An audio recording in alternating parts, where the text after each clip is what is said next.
நேத்து சாம்பார் வடகரையில் நடந்த கபடி மேட்ச் செம சூப்பரா இருந்தது. முதல்ல லேடிஸ்க்கு தான் ஆரம்பிச்சாங்க. அதுல நம்ம லட்சுமிபுரம், முகவூர், கீழப்பாவூர், திப்பனம்பட்டி இந்த மாதிரி ஏகப்பட்ட ஊர்ல இருந்து கலந்துக்கிட்டாங்க. சூப்பரா இருந்தது. லாஸ்டா எனக்கு பிடிச்ச டீம் என்னன்னு சொல்லி பாத்தீங்கன்னு வச்சுக்கோங்க, இந்த ப்ளூ கலர் டிஷர்ட் போடுற டீம் சூப்பரா ஆடினாங்க. இவங்களுக்கு ஆப்போசிட்டா ஆடின ஏபிஜே, அதாவது திப்பனம்பட்டியில இருந்து ஆடினவங்க சூப்பரா ஆடினாங்க. அது எங்களை நகர விடவே இல்லை, அந்த அளவுக்கு சூப்பரா இருந்தது.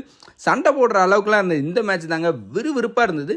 இது முடிஞ்சதுக்கப்புறம் பசங்களுக்கு மேட்ச் ஆரம்பிச்சிருந்தாங்க. பசங்க மேட்ச் நைட்டுல இருந்து காலையில வரைக்கும் நடந்தது. சூப்பராக இருந்தது. நீங்கள் யார் வந்திருந்தீங்கன்னா அதை கமெண்ட் செக்ஷனில் சொல்லி விடுங்க. உங்கள் ஃப்ரெண்டுக்கும் ஷேர் பண்ணி விட்டுருங்க. மறக்காம நம்மளை ஃபாலோ பண்ணிக்கோங்க. வரட்டா. வித்தியாசம் மாறலாம்.